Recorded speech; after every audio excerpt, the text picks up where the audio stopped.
के सभी गेस्ट, घटना या खबर काल्पनिक नहीं है। किसी भी तरह का हो हल्ला, गाली गलौज या बेमतलब की बहस यहाँ प्रतिबंधित है। किसी भी लिंग, जाति या धर्म को ठेस पहुँचाना हमारा मकसद नहीं है।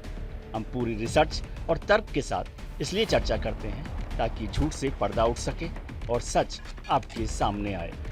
धन्यवाद।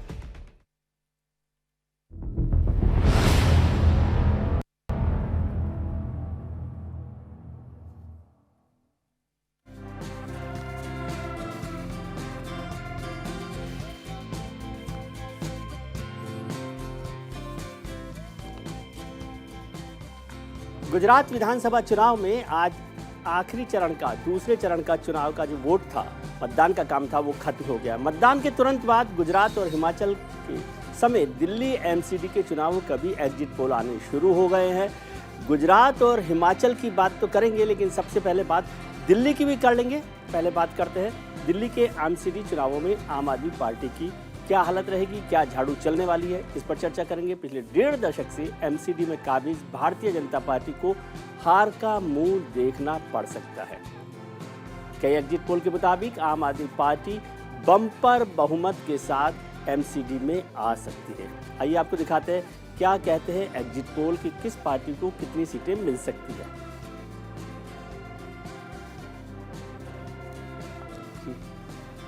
ये दिल्ली के एमसीडी पोल का जो चुनाव है उसका एग्जिट पोल है, ये 2022 के लिए। इसके नतीजे जो हैं वो 7 दिसंबर को आएंगे। 2 एग्जिट पोल हम आपको दिखा रहे हैं। इंडिया टुडे एक्सिस का एग्जिट पोल है। आम आदमी पार्टी को 149 से 171 सीटें मिलती दिख रही है। 250 में से 149 से 171। भारतीय जनता पार्टी को 69 से 91 सीटें मिल रही है और कांग्रेस को 0 से 3 से 0 से 7 और अन्य को 5 से 9। जबकि जन की बात में 159 से 175, बीजेपी को 70 से 92, 4 और अन्य को 0। यानी कि दिल्ली में आम आदमी पार्टी एमसीडी में अपनी वापसी कर सकती है। 15 साल का जो भारतीय जनता पार्टी का शासन रहा है एमसीडी में, वो खत्म हो सकता है और आम आदमी पार्टी वहां पर कब्जा कर सकती है। ये दिखाई इस वक्त दे रहा है। अब बात करते हैं हिमाचल चुनाव की। हिमाचल चुनाव में जो चुनाव हुए थे उसमें 8 दिसंबर को नतीजा आएगा। इसके भी एग्जिट पोल हम लोग देख लेते हैं। India today axis exit poll में भारतीय जनता पार्टी को 24 से 34 सीटें दे रहे हैं, कांग्रेस को 30 से 40 सीटें। आपका खाता नहीं खुल रहा है वहां पर, अन्य को 4 से 8। जी न्यूज़ ने बीजेपी को 35 से 40, कांग्रेस को 20 से 25, आपको 0 से 3 तक और अन्य को 1 से 5 तक की सीटें वहां पर दिखाई है। इंडिया टीवी ने भारतीय जनता पार्टी को 35 से 40, कांग्रेस को 26 से 31, जबकि और में 0 है और अन्य को 0 से 3 है। यानी इंडिया टुडे एक्सिस के हिसाब से कांग्रेस वहां पर सरकार बना सकती है, यानी रिवाज बरकरार रहेगा। जबकि 2 दूसरे एग्जिट पोल कहते हैं कि वहां दोनों जगह रिवाज बदल सकता है और भारतीय जनता पार्टी अपनी सरकार को बनाए रख सकती है। ये आपको दिखाई दे रहा है। इंडिया टीवी के एग्जिट पोल में तो बिल्कुल साफ है कि भारतीय जनता पार्टी की सरकार बन रही है। इंडिया टुडे एक्सिस भी भारतीय जनता पार्टी को, जी न्यूज़ भी जो है उसको सरकार बना रही है, जबकि इंडिया टुडे में कांग्रेस की सरकार बनती दिखाई दे रही है। ये हिमाचल चुनाव का एग्जिट पोल है। लेकिन एग्जिट पोल क्या होगा, नतीजे क्या आएंगे, ये 8 दिसंबर को पता चलेगा कि हिमाचल में राज बदलेगा या रिवाज बदलेगा। ये सब चीज़ें हम देखेंगे जब 8 दिसंबर को वोटों की गिनती होगी। अब बात करते हैं गुजरात की। गुजरात को यदि देखें कि 2017 में बड़े जिलों का हाल क्या रहा था, पहले उनकी बात करते हैं। जहां पर 2017 में जहां 70% से ज़्यादा वोटिंग हुई थी पिछली बार, उनको देखें तो 27 सीटें ऐसी थी जहां पर 70 से ज़्यादा % वोटिंग हुई थी। 70% से ज़्यादा वोटिंग हुई थी। ऐसी 27 सीटें थी विधानसभा की गुजरात में 2017 में। अब उनका नतीजा देखिए, 14 सीटों पर कांग्रेस को जीत मिली थी। उनमें से जिन सीटों पर 70% वोट डाले गए थे उसमें 14 सीटों पर कांग्रेस को जीत मिली थी, जबकि 11 सीटों पर वहां पर भारतीय जनता पार्टी को जीत ली थी। यहाँ पर 70 से 80% तक वोट पड़े थे, जहाँ पर 2017 में 27 सीटों पर 27 सीटों में से 14 सीटें कांग्रेस ने कब्जा कर ली थी उस चुनाव में, 2017 के चुनाव में। ये 2017 का हिसाब किताब है, ये हमको बाद में समझ में आएगा कि 2022 में जितने % वोटिंग हुई है उसका असर क्या दिखाई देगा, क्या नतीजा होगा। लेकिन इंपॉर्टेंट बात है, भारतीय जनता पार्टी ने उन 27 में से 11 सीटों पर जीत हासिल की थी जिन पर 70% वोटिंग हुई थी, यानी जिन सीटों पर 2017 में 70% से ज़्यादा मतदान हुआ था, वहाँ पर 11 सीटें बीजेपी ने हासिल की थी और 14 सीटें जो हैं कांग्रेस ने हासिल की थी और 2 सीटें थी जो बीटीपी को वहाँ पर मिली थी। कुल मिलाकर 27 सीटें, 14 सीटें कांग्रेस को, 11 सीटें बीजेपी को और 2 सीटें बीटीपी को मिली थी, जिन पर 70% से ज़्यादा वोटिंग हुई थी, 70% से ज़्यादा मतदान हुआ था। ये 2017 का आंकड़ा है इसकी हम लोग चर्चा कर रहे हैं। इसको अब देखेंगे कि 2022 में किन सीटों पर 70% हुआ, लेकिन ये ऐसी सीटें 27 सीटें जो इस बात को बता रही हैं कि वहाँ पर जहाँ ज़्यादा वोटिंग हुई वहाँ कांग्रेस को फ़ायदा उस वक्त में हुआ था 2017 के चुनाव में। गुजरात चुनाव में कुछ बयान जो आए, बहुत चर्चा हुई, आपने देखा होगा कि लगातार चुनावों में बयान आते रहे, लेकिन कुछ महत्वपूर्ण हैं, कुछ इंटरेस्टिंग हैं, कुछ विवादास्पद है। सुन लेते हैं उनको, क्या बयान है। आप किसी को मत देखो, मोदी को देखकर वोट दो। अब भाई तुम्हारे को तुम्हारी सूरत कितनी बार देखना, कॉर्पोरेशन में भी तुम्हारी सूरत देखना, एमएलए इलेक्शन भी तुम्हारी सूरत देखना, एमपी इलेक्शन में भी तुम्हारी सूरत देखना, हर जगह कितने हैं भाई? क्या आपके रावण के जैसा 100 मुख है क्या है? आज आप खुद देखिए राहुल जी का चेहरा, मैं हर बार बोलता हूं भाई आप भारत जोड़ो यात्रा किया है, आपका चेहरा का थोड़ा चेंज हुआ है। अगर आपको चेहरा ही बनाना है, जवाहरलाल नेहरू जैसा बनाइए, आपका नाना था, आप कम से कम गांधी जी का चेहरा बनाइए। कहां सद्दाम हुसैन जैसा चेहरा बना के देश में घूम रहा है। ये सब लोग कंस की औलाद हैं, भगवान का अपमान करते हैं, भक्तों का अपमान करते हैं, गुंडागर्दी करते हैं, लफंगई करते हैं, मारपीट करते हैं। मैं इनको बताना चाहता हूं, मेरा जन्म जन्माष्टमी के दिन हुआ था। जिस दिन मेरा जन्म हुआ था उस दिन जन्माष्टमी थी, श्री कृष्ण जन्माष्टमी। और मुझे भगवान ने एक स्पेशल काम दे के भेजा है, ये इन कंस की औलादों का नाश करने के लिए।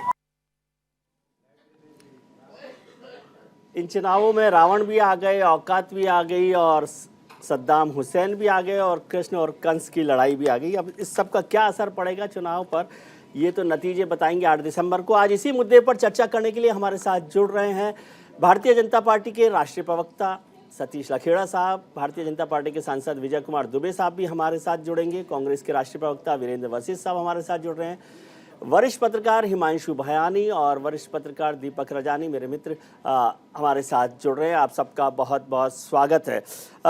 दीपक जी, आपसे पहले शुरू करना चाहता हूं कि क्या है, अब तो चुनाव खत्म हो गया, पोलिंग खत्म हो गई, दोनों वो जगह के फर्स्ट और सेकंड फेज दोनों चुनाव खत्म हो गए, क्या है? विजय जी, मैं तो पहले दिन से आपको कह रहा हूं कि वोटिंग परसेंटेज कम हो ज्यादा हो, कि कितने भी चुनावी मुद्दे हो, एंटी इनकम्बेंसी की आप बात करो, एडवांटेज बीजेपी है। मैं आपके साथ 3-4 बार प्रोग्राम में जुड़ा हूं, एवरी टाइम मेरा जो स्टेटमेंट था वो यही रहा। और आज जो एग्जिट पोल आ रहे हैं उसमें भी सारा बीजेपी वापस गुजरात में सत्ता वापसी कर रही है।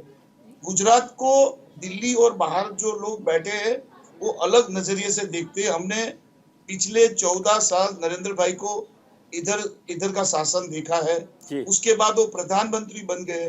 गुजराती अस्मिता की बात आती है, लोगों को भरोसा दिलाने में सक्सेस हुए हैं कि विकास हुआ है। खास करके हिंदुत्व का मुद्दा भी गुजरात में जबरदस्त हावी है। इन सब मुद्दे के बीच बीजेपी के सिवा कुछ दिखता लोगों को नहीं है कि चाहे कम वोटिंग हो चाहे ज्यादा वोटिंग हो, हम कितनी भी समीक्षा करें कि कम वोटिंग से कांग्रेस को, हम तो ये बात सुन के थक चुके हैं। बड़ौदा में जब नरेंद्र मोदी इस्तीफा दे के चुनाव प्रधानमंत्री बने थे, उसके बाद जो बाईपोल हुआ उसमें 35% वोटिंग हुआ था। लोग बोलने लगे थे कांग्रेस जीतेगी, लेकिन वहां की सांसद रंजनबेन भट्ट 1.5-2 लाख वोट से जीती। तो इसलिए गुजरात में कम वोटिंग, ज्यादा वोटिंग, एंटी एस्टेब्लिशमेंट के खिलाफ वोटिंग, यहाँ वोटिंग बीजेपी की फेवर में ज्यादा होती है, ठीक है। और एवरी टाइम एडवांटेज बीजेपी को मिलता है। वीरेंद्र वशिष्ठ साहब हमारे साथ जुड़े हुए हैं, कांग्रेस के राष्ट्रीय प्रवक्ता है। वशिष्ठ साहब, दीपक जी के कमेंट पर आपकी कोई टिप्पणी है? विजय जी, आपके शो कोई सत्य की विजय कहा जाता है और लोकतंत्र में आज लोगों ने वोट डाल दी। हमने पहले ही कहा था कि पहले फेज में जो लोगों का रुझान है वो कांग्रेस के पक्ष में है, और आज मैं बड़े अदब से कहना चाहूंगा कि माननीय प्रधानमंत्री ने पूरी कोशिश की, पर लोगों ने उनकी बात को नहीं सुना, और निराशाजनक लोकतंत्र का पर्व रहा आज इतनी कम वोटिंग होना। ये एक संदेश है, क्योंकि उन्होंने 27 साल में गुजरात में विकास नहीं देखा था।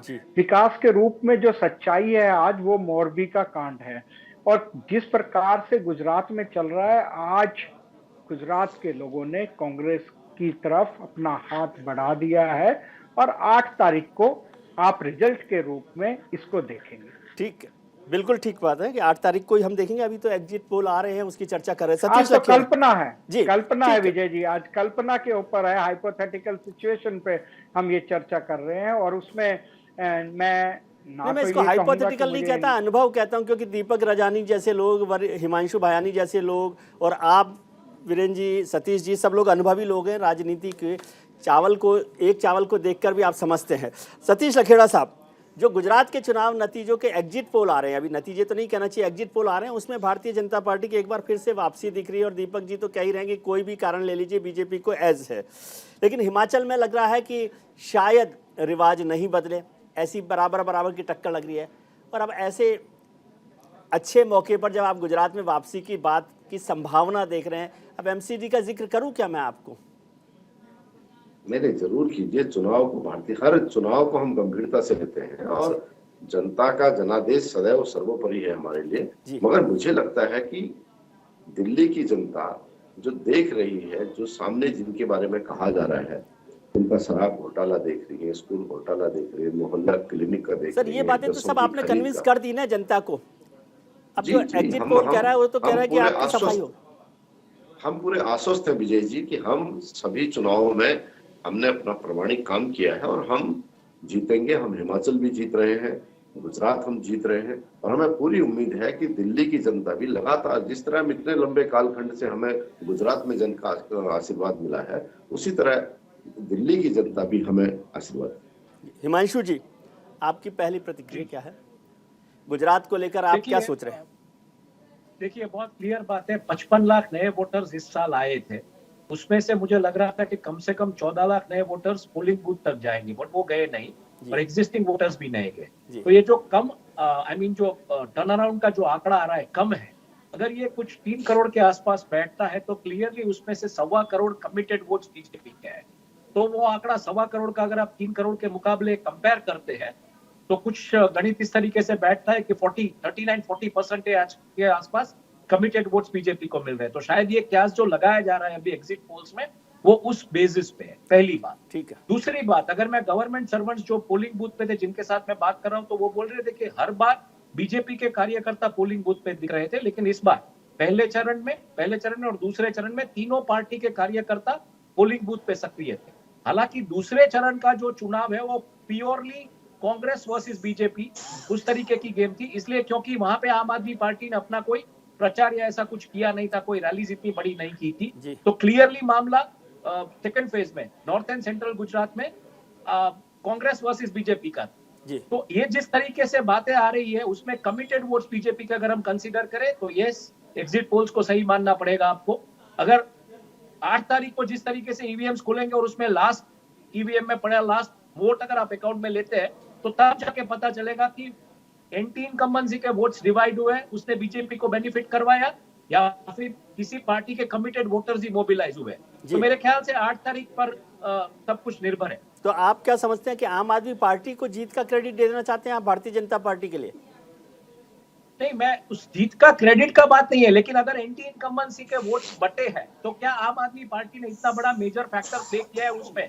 ये मेरे ख्याल से आपको 8 तारीख को ही पता चलेगा कि किस तरीके से उनको वोट शेयर मिला है। हालांकि जैसे मैंने कहा कि 1.25 करोड़ कमिटेड वोट, अगर 1.25 करोड़ कमिटेड वोट्स देखते हैं तो 40% के आसपास हो जाता है आंकड़ा। तो ऑब्वियसली जिस तरीके से टर्न अराउंड हुआ है, उसमें 40% के आसपास का आंकड़ा हो जाता है, तो किसी भी पार्टी को सत्ता में आने के लिए 40% वोट्स चाहिए एज पर द लॉ, जिस तरीके से मतलब डेमोक्रेसी की जो बातें आती है उसमें।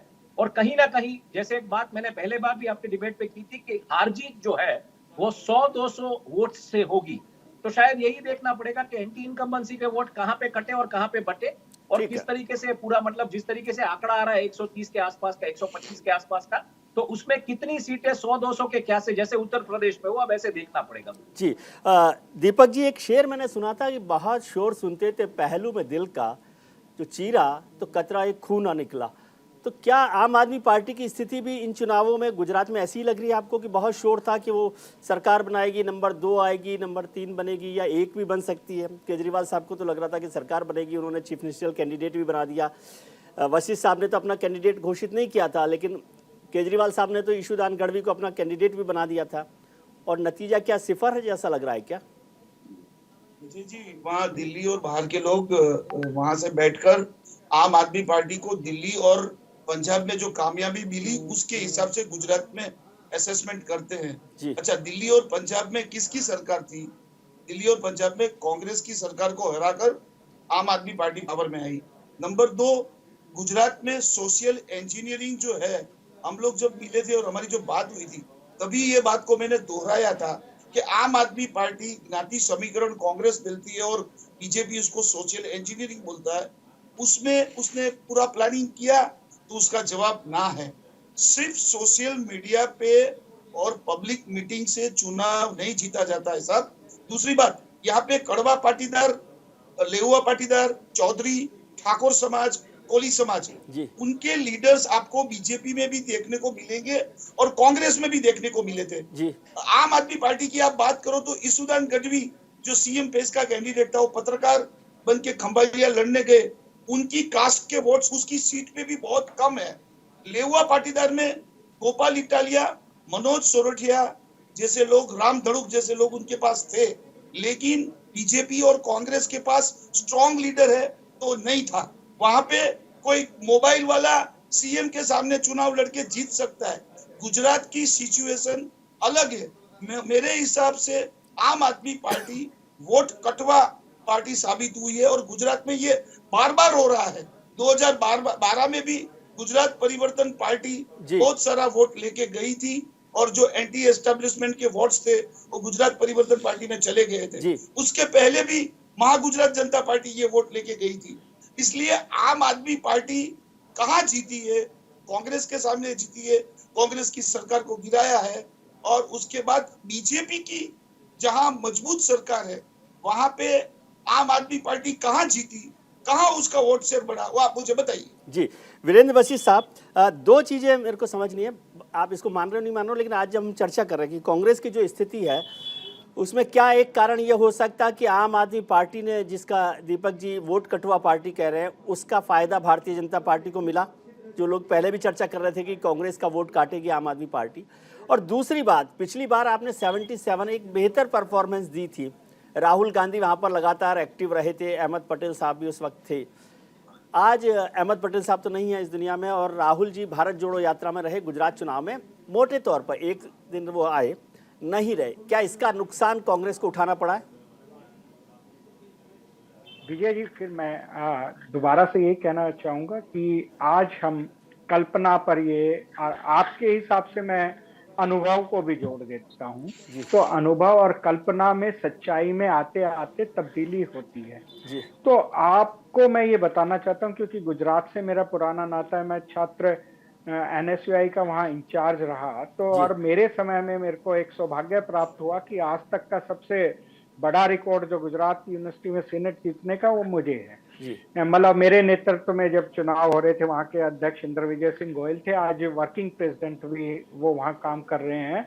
और आप भाजपा के किसी भी नेता से बड़ी सभाएं, जनसभाएं इंद्र विजय सिंह गोयल की हुई, हमारे सभी नेताओं की हुई। आज जो ये बताया जा रहा है, मैं आपको बताऊं, बेरोजगार यात्रा जब चली तो गुजरात के लोगों ने कहा कि कांग्रेस अपना काम कर रही है। ये चुनाव में नतीजे आपको वैसे ही मिलेंगे जैसे छत्तीसगढ़ में मिले। शायद एग्जिट पोल में हम किसी के नहीं दिखे, पर सच्चाई हम जमीन पे थे। विजय जी, आप बड़े सीनियर पत्रकार हैं और आपको भी वहां से फीडबैक मिला होगा कि कांग्रेस ने पिछले 1 साल, वैसे तो पूरे 5 साल काम किया, 1 साल जिसका कि जिक्र माननीय प्रधानमंत्री ने भी अपनी रैली में करा था कि हम लोग लगे हुए हैं और जी। हम बड़े बारीकी से काम कर रहे थे, और उसका रिजल्ट आपको 8 तारीख को दिखेगा। ठीक है, मैं इस पर आपके एग्जिट पोल और सबका सम्मान करता हूं, बिल्कुल क्योंकि ठीक हम बात है, आज बिल्कुल ठीक किसी बात है। विषय पे हम भी हैं तो भरोसा उसका 8 तारीख का करते हैं। 8 तारीख को भी हम सब लोग बैठेंगे और चर्चा करेंगे इस पे। सतीश जी, वीरेंद्र जी की बात को थोड़ा सा उसके साथ रखें कि केवल आज खुश होने की बात नहीं है, एग्जिट पोल को देखकर 8 तारीख को करें। अभी हमने देखा कि हिमाचल का एग्जिट पोल कह रहा है कि ज़्यादातर लोग कह रहे हैं कि भारतीय जनता पार्टी की सरकार वहाँ पर फिर से बनी रह सकती है, लेकिन इंडिया टुडे का जो एग्जिट पोल है वो कांग्रेस की सरकार आने की बात कर रहा है। एमसीडी में भारतीय जनता पार्टी का सफाया दिखा रहे हैं मोटे तौर पर सभी एग्जिट पोल। और अब बात गुजरात की, कि गुजरात के जो चुनाव हुए हैं जिसका दूसरा चरण आज खत्म हुआ, उसमें एग्जिट पोल क्या कहते हैं आप देखिएगा। 182 सीटों के लिए ये चुनाव हुआ है। उसमें इंडिया टुडे एक्सिस कहता है कि भारतीय जनता पार्टी को 149 से 171 सीटें, कांग्रेस को 16 से 20 सीटें, आम आदमी पार्टी को 9 से 21 सीटें और अन्य को 2 से 6 सीटें। जबकि जी न्यूज़ में गुजरात चुनाव के लिए कहा गया है कि 182 में से बीजेपी को 110 से 125, कांग्रेस को 45 से 60, आम आदमी पार्टी को 01 से 05 तक और अन्य को 4 सीटें मिल सकती है। जबकि एबीपी जो न्यूज़ चैनल है उनके एग्जिट पोल में बताया गया है कि 128 से 140 सीटें बीजेपी को मिल सकती है, कांग्रेस को 31 से 41, आपको 3 से 11 और अन्य में 2 से 6 सीटें। यानी कमोबेश भारतीय जनता पार्टी की सरकार फिर से बन सकती है 7वीं बार। ये एग्जिट पोल कहते हैं कि 7वीं बार भारतीय जनता पार्टी की सरकार बन सकती है। अभी तक 27 साल से भारतीय जनता पार्टी का शासन वहां पर चल रहा है, केशुभाई पटेल से लेकर नरेंद्र मोदी तक, और फिर उसके बाद आनंदीबेन पटेल, विजय रूपाणी और अब भूपेंद्र पटेल। कांग्रेस की वापसी की संभावनाएं बहुत कम दिखाई दे रही हैं यदि आज के एग्जिट पोल को देखें। इस सब पर चर्चा करेंगे। सतीश लखेड़ा साहब, ये चुनाव जो है, अभी जो एग्जिट पोल है वो तो आपके फेवर के दिखाई दे रहे हैं कि भारतीय जनता पार्टी की वापसी हो सकती है, लेकिन आप ईमानदारी से बताइए कि ये भारतीय जनता पार्टी की वापसी क्या बीजेपी सरकार के कामकाज पर मोहर है या सिर्फ प्रधानमंत्री के नाम पर ये चुनाव लड़े गए और जीते जा सकते हैं? इतने लंबे समय तक अगर प्रधानमंत्री जी का नाम विजय जी प्रामाणिक रूप से आ रहा है, इसका अर्थ है कि उनके द्वारा, उनके नेतृत्व में गुजरात बदला है या देश बदल रहा है। आज गुजरात उद्योग में नंबर 1 है जी, आज निवेश में नंबर 1 है, ईज ऑफ डूइंग में नंबर 1 है, स्टार्टअप में नंबर 1 है, दुग्ध क्रांति में नंबर 1 है। ये क्यों हुआ? गुजरात के मित्र जुड़े हुए हैं, मैं भी गुजरात चुनाव में था। कारण है कि गुजरात में व्यापार करने को लेकर या एक जीवन जीने को लेकर दिमाग में सुकून है, दंगे नहीं है, अपराध नहीं है, निवेश तभी आएगा। हम अपना एक राज्य है बिहार, लेकिन सर सरकार अच्छा काम कर रही होती तो आपको पूरे घर के बदलने की जरूरत नहीं पड़ती ना। विजय रूपाणी समेत सारी कैबिनेट को आपने बदल दिया, 38 एमएलए के टिकट काट दिए। ये किसी भी दल का अपना आंतरिक निर्णय हो सकता है, निर्णय किसी कारण से होता है ना सर। और अवसर, कोई भ्रष्टाचार नहीं था, किसी पे कोई आरोप नहीं था, किसी पे कोई इस तरह का आप कारण नहीं बता सकते कि सरकार इतनी अलोकप्रिय हो गई थी। आज भी जो लोगों के रुझान आ रहे हैं वो भारतीय जनता पार्टी के प्रति एक अगाध विश्वास है, और वो ऐसे ही नहीं है। आप बताइए, 1961 में सरदार सरोवर बांध की शिलान्यास हुआ था और 2017 में मोदी जी के समय पे उसका लोकार्पण हुआ है। तो लटकाने, अटकाने, भटकाने का काम जिन्होंने किया है, तो लोग गुजरात के देख रहे कि आज किस तरह लाइफ लाइन है। और राहुल गांधी जी एक दिन के लिए आते हैं, मेघा पाटकर के साथ में चलते हैं जो इसके विरोध में रही है। तो इसलिए कौन था, कौन लोग क्या कर रहे हैं, सामने आ रहा है। इस चुनाव में केवल भारतीय जनता पार्टी चुनाव लड़ रही थी कांग्रेस कहाँ? एक साहब डबल एक्सल की कमीज पहन के चार्टर्ड प्लेन से आते थे, उसके बाद ऑटो में बैठते थे, मैं आम आदमी हूँ। दूसरे साहब आते थे, वो कुछ ना कुछ बोल के जाते थे। औकात की बात या रावण की बात आई, इसका मतलब कोई हथियार नहीं था, कोई मुद्दा नहीं था, कोई आरोप नहीं था, कोई विषय नहीं था भारतीय जनता पार्टी को बदनाम करने के लिए। इसलिए भारतीय जनता पार्टी का जो गुजरात मॉडल मोदी जी के नेतृत्व में था और जैसा 14 में पूरे देश ने उनके मॉडल पे विश्वास किया, वो आज भी उतना ही विश्वसनीय है आम जनता के दिमाग में जिस तरह पूरे देश में उसका प्रभाव। ठीक है हिमांशु जी, कांग्रेस की परफॉर्मेंस लग रहा था कि ठीक ठाक रहेगी, लेकिन अभी जो एग्जिट पोल है वो तो उनकी हालत को और खराब बता रहे हैं। क्या कारण आप देखते हैं कि 27 साल की एक सरकार के खिलाफ भी कांग्रेस नहीं लड़ सकती? नहीं, मेरा ऐसा मानना है कि अगर आम आदमी पार्टी जिस तरीके से मैदान में आई है और अगर वो वोट्स काट रही है, तो वो क्या कांग्रेस के वोट्स काट रही है जो एग्जिट पोल में रिफ्लेक्ट हो रहा है, या फिर हमको वेट करना पड़ेगा? क्योंकि जैसे मैंने कहा, गवर्नमेंट के जो ऑफिसर्स हैं जिनके साथ मेरी बात हुई, तो उनका कहना यही है कि हमने पहली बार देखा है कि तीन पार्टी के कार्यकर्ता पोलिंग बूथ पे सक्रिय। और ये मतलब मैं आजकल की बात नहीं कर रहा हूँ, 2012 में भी इतनी सक्रियता कांग्रेस की और आम आदमी पार्टी तो थी ही नहीं, या फिर 2007 में भी इतनी सक्रियता नहीं थी कांग्रेस की। तो पहली बार 2017 में और 2022 में ऐसा देखने को मिल रहा है कि तीनों पार्टी के कार्यकर्ता सक्रिय। तो अब ये देखना पड़ेगा। देखिए, एग्जिट पोल एक अनुमान देता है। एग्जिट पोल जिस तरीके से अनुमान देता है, लोगों से बातचीत करके, और लोग बताते नहीं है कि किसको वोट किया। आजकल ये क्या है, सोशल मीडिया पे जो आप कितना सही मानते हैं हिमांशु जी, कितना सही मानते हैं आप इसको एग्जिट पोल को? नहीं, मैं एग्जिट पोल्स या ओपिनियन पोल्स को बिल्कुल मैं सही नहीं मानता हूं, क्योंकि कई बार एग्जिट पोल, ओपिनियन पोल गलत साबित हुए हैं। तो मुझे लगता है 8 तारीख को आखिरी ईवीएम और आखिरी मत जब तक अकाउंट में ना लिया जाए, तब तक ये कहना मुश्किल है।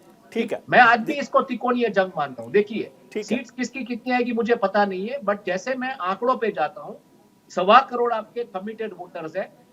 उसके अलावा अगर 14 करोड़ वोटर्स मोबिलाइज होते तो 1 करोड़ 90 लाख वोटर्स होते, लेकिन वो आज 1 करोड़ 75 लाख वोटर्स है। वो कितने वोट्स कहाँ पे डिस्ट्रीब्यूट होते, यही देखना पड़ेगा। एंटी इनकम्बेंसी वाले वोट अगर बढ़ते हैं तो डेफिनेटली बीजेपी पावर में आ रही है, इसमें कोई शंका में मतलब उसमें कोई शंका ही नहीं। जी, लेकिन दीपक जी, मैं ऐसा हूं कि मैं ऐसा पत्रकार हूं, मैं पक्षकार नहीं हूं, तो मैं बिल्कुल यही कहूंगा कि 8 तारीख को आखिरी ईवीएम, आखिरी वोट जब तक अकाउंट में ना लिया जाए, क्योंकि 2017 में 3:30 बजे तक हम लोग ये डिसाइड नहीं कर पा रहे थे कि कौन सा पक्ष मेजोरिटी में आ रहा है। ठीक है, तो दीपक मेरे ख्याल जी से 8 तारीख तक हमको वेट करना पड़ेगा। ठीक है, दीपक जी, आप कितना देखते हैं इसको? क्या आप हिमांशु जी से सहमत हैं? हिमांशु जी की बात से थोड़ा बहुत सहमत हूँ और थोड़ा बहुत नहीं सहमत हूँ। वो बोल रहे हैं कि एंटी एस्टेब्लिशमेंट वोट्स जो गए हैं, अगर उसमें डिवीजन हुआ है, और अभी के जो एग्जिट पोल के जो संकेत है वो दिखा रहा है कि दोनों के बीच डिवीजन हुआ है, और ज्यादातर 3 पार्टी गुजरात में आई है विजय जी, तो फायदा बीजेपी को ही हुआ है। वो मैंने पहले गुजरात परिवर्तन पार्टी, महागुजरात जनता पार्टी के टाइम का मैंने आपका जिक्र किया। आम आदमी पार्टी के पास कौन सा चेहरा था? अरविंद केजरीवाल गुजरात के सीएम बनने वाले थे, मनीष सिसोदिया गुजरात के सीएम बनने वाले थे जी। जब गुजरात की अस्मिता की बात आती है तो एडवांटेज नरेंद्र मोदी और बीजेपी को मिलता है। मैं बार बार इस बात को दोहरा रहा हूं कि न सिर्फ असेंबली इलेक्शन में, आप पिछली बार का लोकसभा का इलेक्शन तो विजय जी देखो, सारे कैंडिडेट्स 2, 2.5, 3 लाख वोट से हार गए। जो अपने इलाके में स्ट्रॉन्ग थे, आनंद लोकसभा सीट में भरत सिंह सोलंकी, जिसको हराना बहुत ही मुश्किल होता है, वो 2-2.5 लाख वोट से हार गया। अच्छा, कॉर्पोरेशन के सारे आप इलेक्शन देखो, सूरत में 27 सीट को छोड़कर बीजेपी क्लीन स्वीप सारी कॉर्पोरेशन में हो गई। तो कहने की बात यह है कि असेंबली में जब डिवीजन होता है तो फायदा बीजेपी को होता ही है। जो वोट्स कांग्रेस को जाने वाले थे उसको रुकाने का काम कोई भी पार्टी करती है। गुजरात परिवर्तन पार्टी ने क्या किया था, बहुत सारी सीट पे 15,000, 20,000, 8,000 वोट ले गए, और बहुत सारी सीटों पे उस समय 2012 की बात कर रहा हूँ कि बहुत कम मार्जिन से बीजेपी जीती।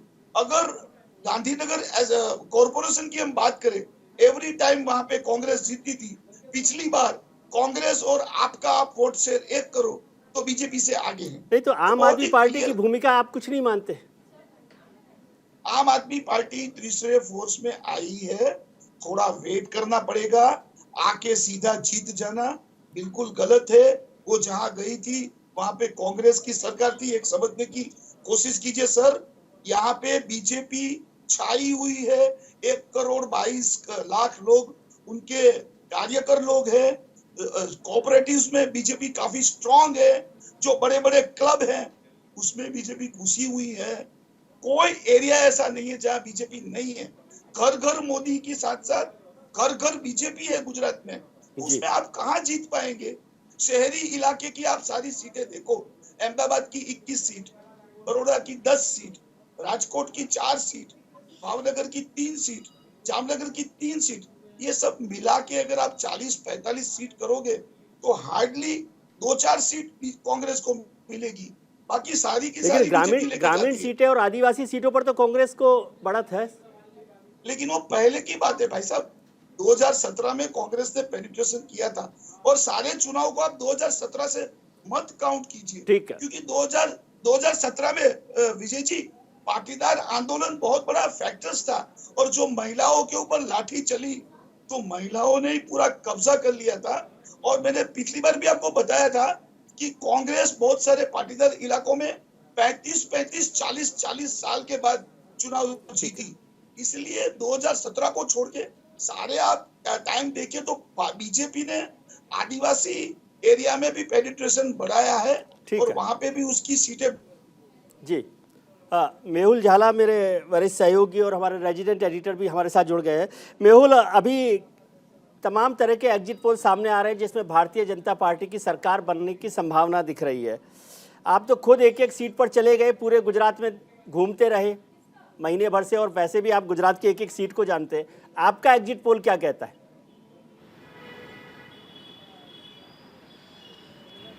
देखिए विजय सर, जिस कदर से भारतीय जनता पार्टी के जो परसेंटेज सामने आए हैं, मतलब पूरे चुनाव के परसेंटेज सामने आए हैं, ये इससे ये लगता है कि अभी जो एग्जिट पोल है या किसी खुशामदी की तरह से दिख रहे हैं। ये उत्साह में ज़्यादा और शायद क्रिकेट की भाषा में कहा जाए कि विश्वास में कम।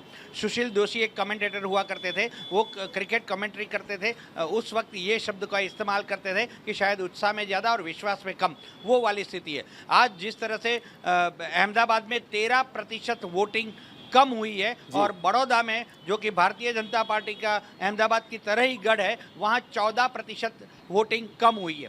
दूसरा एक आंकड़ा बताऊं कि 14 जिलों में जो वोट प्रतिशत सामने आए हैं, जी एवरेज में भी 10% वोटिंग कम हुई है।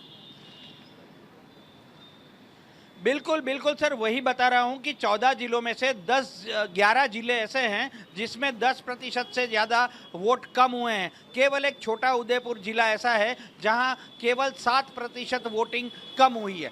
इसका आकलन किया जाए तो कहीं ना कहीं जो उत्साह में एग्जिट पोल आ रहे हैं वो शायद उनके अपने विश्वास में कम होंगे। जब मतपेटी खुलेगी और नतीजे सामने आएंगे तब सारी चीज़ों का आकलन खुद भारतीय जनता पार्टी भी कर लेगी, कांग्रेस भी कर लेगी, आम आदमी पार्टी भी कर लेगी और राजनीतिक विश्लेषक भी कर लेंगे कि हम एग्जिट पोल में जो आंकड़े दे रहे थे उस आंकड़ों में हमारा विश्वास कितना था और जो है उत्साह हमारा कितना था। अच्छा, तो ये तो बता दीजिए जाते जाते आप, क्योंकि आपको और काम है, मोटा भाई की सरकार बनी रहेगी कि नहीं बनेगी?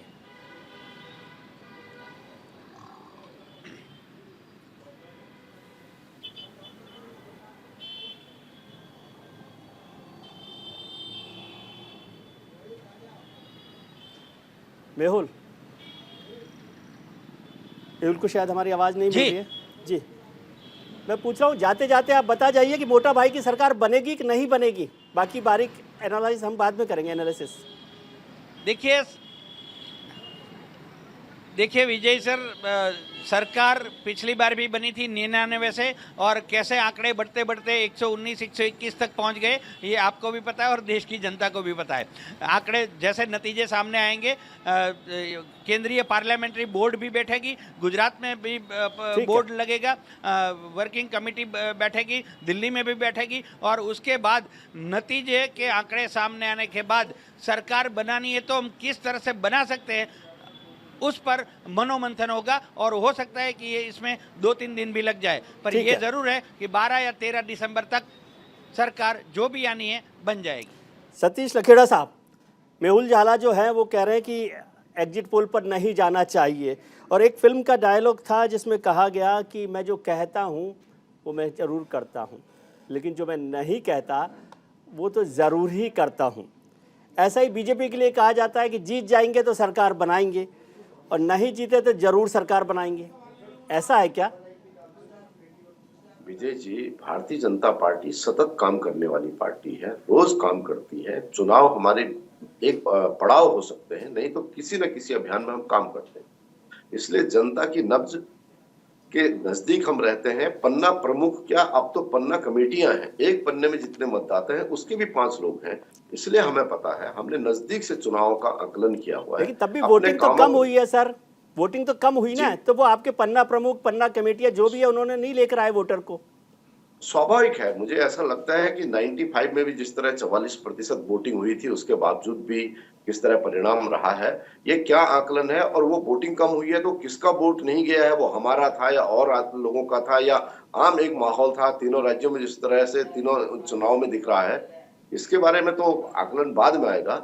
मगर हम आश्वस्त अपने काम को लेकर, जो नजदीक से काम करते हुए हमने देखा है कि भारतीय जनता पार्टी प्रचंड बहुमत से सरकार बना रही है, और राजनीतिक रूप से भी हम चुनाव में ही हम लोग दिख रहे थे। बाकी किसी का ना कोई मनोबल था, ना कहीं चेहरा था, ना कोई नेतृत्व था। कार्यकर्ता खुद ही लगे हुए थे। कांग्रेस के मित्र यहाँ बैठे हुए हैं, बता रहे हैं, कांग्रेस की लीडरशिप ही नहीं थी। उन्होंने उनके भरोसे इसलिए छोड़ दिया था कि 49 चुनाव में से 39 चुनाव लॉन्च करते करते राहुल गांधी हार गए थे। इसलिए अब उन्होंने आगे करना इसलिए ठीक नहीं समझा कि अगर इनके खाते में एक और राज्य आ जाएगा, एक हार और आ जाएगी, इसलिए उनको आगे लाई।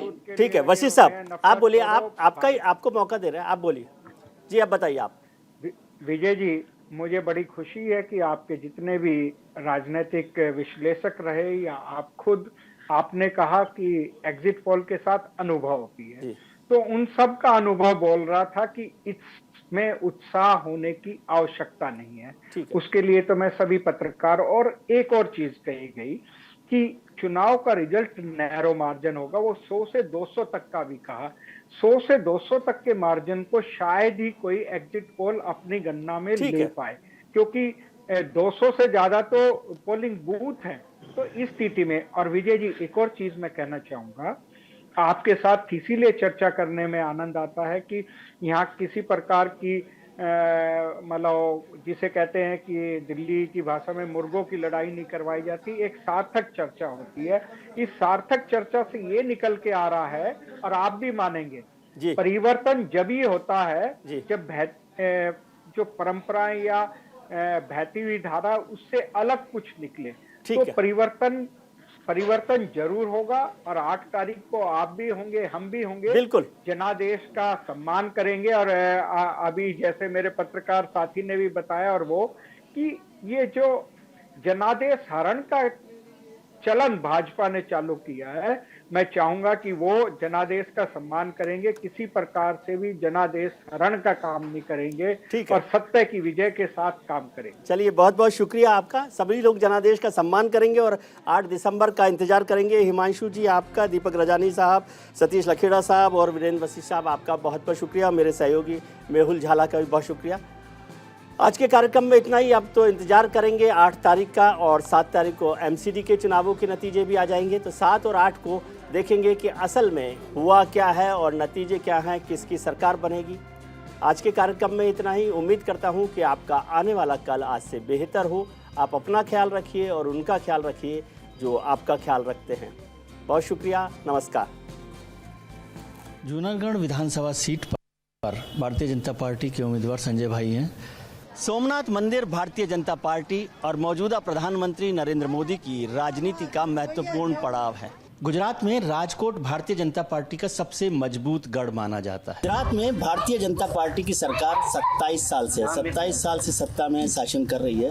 गुजरात में द्वारका जो सीट है वहां पर पबूबा 32 साल से लगातार विधायक हैं। गुजरात का महत्वपूर्ण शहर पोरबंदर है। पोरबंदर में पोरबंदर सीट पर भारतीय जनता पार्टी के बाबू भाई लगातार चुनाव जीतते रहे हैं।